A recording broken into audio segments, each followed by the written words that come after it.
मेहरबानी करून आवाज बांग कोणी बोलायचं नाही प्लीज.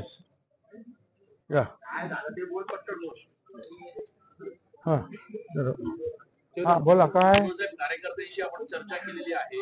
अनेक कार्यकर्ते आपल्याला भेटण्यासाठी आलेले आहेत. कार्यकर्त्यांचं काय म्हणणं आहे, काय चर्चा झाली? नाही झाकले जातात तिकडे होत ना. कार्यकर्त्यांशी अनेक ठिकाणून कार्यकर्ते आपल्याला भेटायला आले. कार्यकर्त्यांनी जे आहे आपलं दुःख, आपली निराशा, आपली उद्विग्नता जी आहे ती प्रत्येकाच्या आपल्या वेगवेगळ्या भाषेमध्ये त्यांनी मांडली. आणि मी पण त्यांना जो आहे जे काही झालं आहे गेल्या 5-6 महिन्यापासून लोकसभेपासून त्याचा सगळा इतिहास त्यांच्यासमोर मांडला. आणि एकूण जे आहे त्याचा आता परत मतदारसंघामध्ये आम्ही जातो आहोत. तिथे काही लोक म्हणतात त्यांच्याशी चर्चा करू. परत उद्या महाराष्ट्रातले सगळे आमचे कार्यकर्ते जे आहेत, समर्थक आहेत, ओबीसीचे लोक आहेत, समता परिषदेचे लोक आहेत, हे सगळे जे आहेत उद्या येणार आहेत. त्या सगळ्यांची चर्चा करू. आम्ही जो विचार करू शांतपणे करू. परंतु सगळ्यांच्या मनामध्ये राग आहे, निराशा आहे.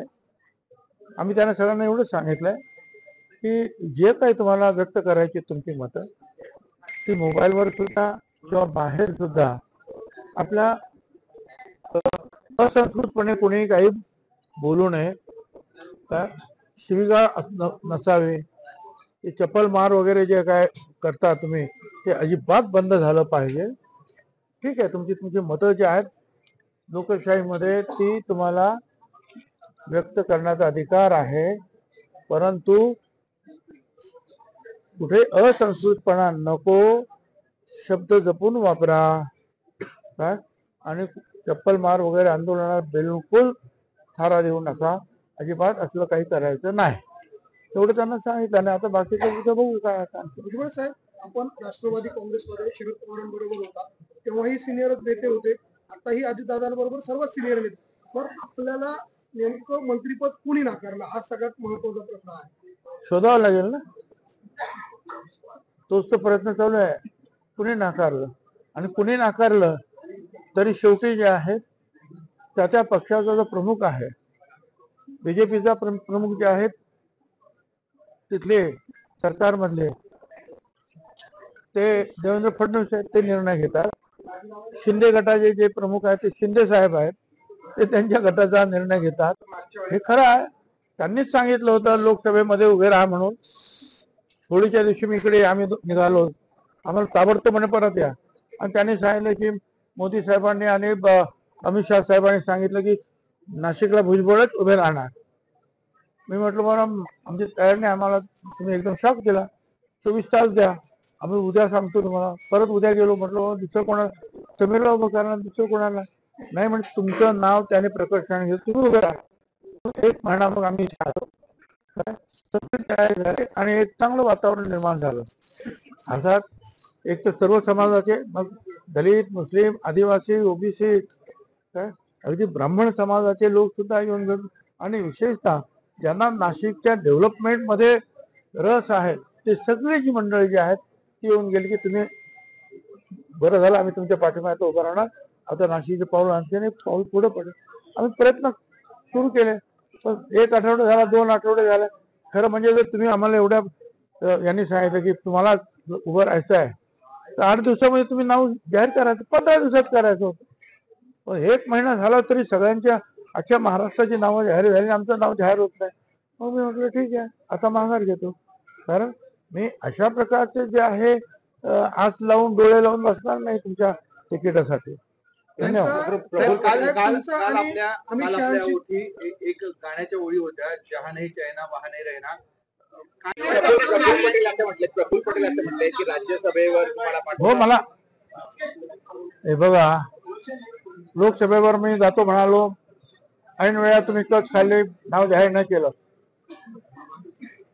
राज्यसभेची जागा आली, मी म्हटलं मला जाऊ द्या, त्यांच्या सुनीता ताईने पाठवायचं. मी म्हटलं बघ ठीक आहे, मी काय बोलत.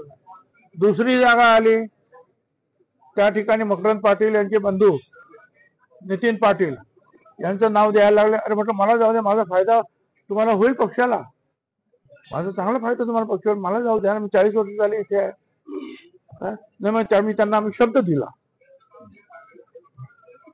आणि तुम्ही जे आहे हे इथे लढाईत असणं आणि महाराष्ट्रात असणं ही पक्षाची गरज आहे आणि तुम्हाला लढलं पाहिजे. आम्ही लढलो आणि लढल्यानंतर आता ते सांगतात की तुम्ही राज्यसभेवर जा का, तर मकरंद पाटील यांना मंत्री करायचं, त्यांनी ते केलं.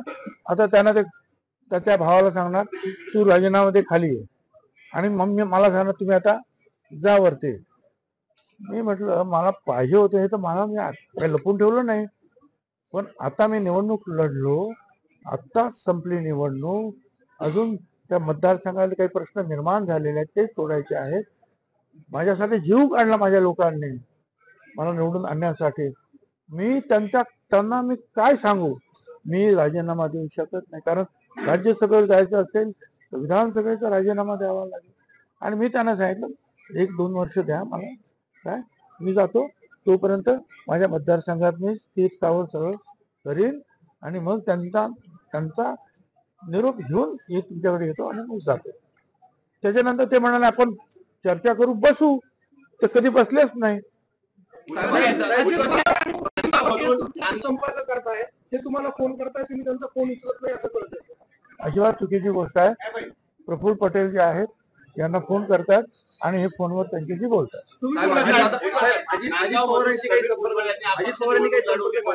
नाही, अमित शहा यांच्या सही आहे तो कह रहे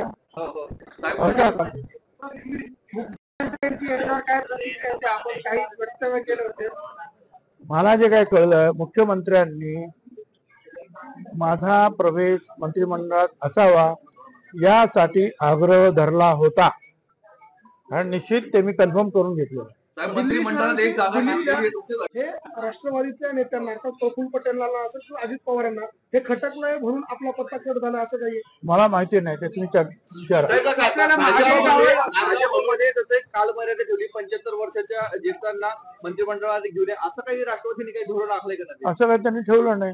ठेवलं असतं तर मला राज्यसभेवर जा म्हणून काय सांगितलं असतं, सांगितलं घरी जा. बरोबर राहायचं नाही अशा प्रकारचा सूर कार्यकर्त्यांनी बैठकीत व्यक्त केलेला आहे. तुमची भूमिका काय असणार आहे?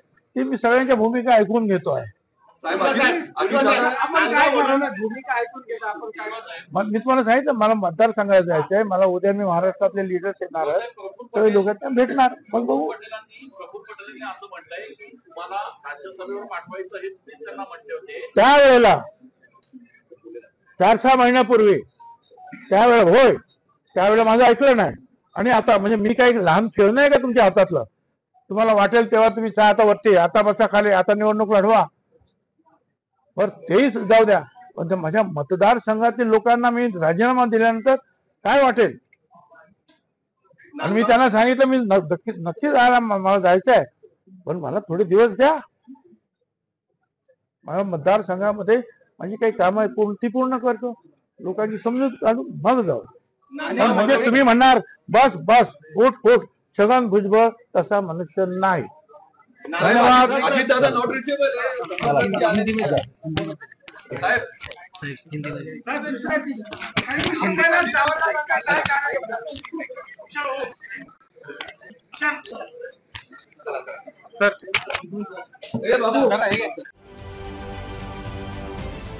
महाराष्ट्रातील सर्व बातम्यांचे विश्वासार्ह व्यासपीठ, सकाळच्या सर्व सोशल मीडिया प्लॅटफॉर्मला लाईक, फॉलो आणि सबस्क्राईब करा. तसंच सर्व नोटिफिकेशनसाठी बेल आयकॉन प्रेस करायला विसरू नका.